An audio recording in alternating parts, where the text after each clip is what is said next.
started yesterday, I'm sure you remember, by talking about anxiety. This morning we are focusing on postnatal depression.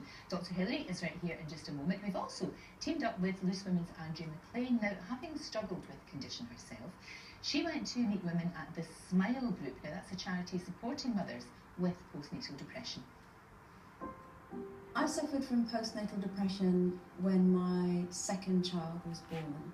For me, the idea of sort of admitting that I wasn't coping, I couldn't bring myself to do it. I coped beautifully at home and I coped beautifully at work, and in between those things, I cried like a baby.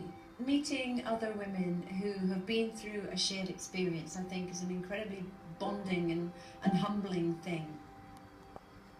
I suffered with postnatal depression due to the anxiety of my little boy being born with his bowels on the outside. I suffered depression after the loss of my first baby. I suffered with postnatal depression because I struggled to breastfeed. I suffered with postnatal depression and anxiety. I suffered with postnatal depression after a difficult pregnancy. Tell us about why you founded the group in the first place.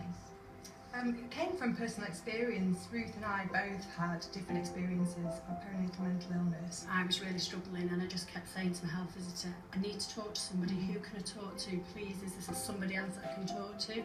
Saying it out loud, actually, for me anyway, for the first time, was the hardest part. I think I knew from about 4 weeks that something wasn't right. So it had already been raised So it had been raised on. quite early on, yeah, so 4 weeks, 6 weeks, 10 weeks. And then at 10.5 weeks I went and stood on a railway bridge. And that's when I knew that I then needed to go and get mum help. Any other groups that I went to, I found that a lot of the mums were kind of painting a picture of this perfect scenario. You know they're all lying. Yeah. I'd actually been going to the group whilst I was pregnant with my son. Even afterwards, it's just been helpful all the way through. Yeah. I described it last week as my safe place. Yeah. You're not going to be judged for sort of speaking your mind and actually being real. Can dads come along? Yeah, we welcome families. Everyone pointed at you there.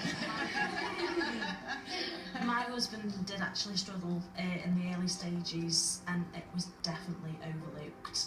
I think it's really important for anybody who's sitting at home and thinking, I feel like that, because hopefully after watching today, they'll pick up the phone and try and get some help in their area. And if one woman by the end of today feels better about herself, then all of this has been worth it. Andrea, thank you very much indeed. And Dr. Hilary is with us. Now, it's so common, isn't it? The worst thing I would imagine is you think you're the only one. Absolutely. You feel isolated, yes, very isolated. Yes. You feel guilty, you feel inadequate, you feel you can't cope, that people are going to judge you. It's none of those things. It's not your fault. That's really important. It affects 1 in 10, at least 1 in 10, probably more than that,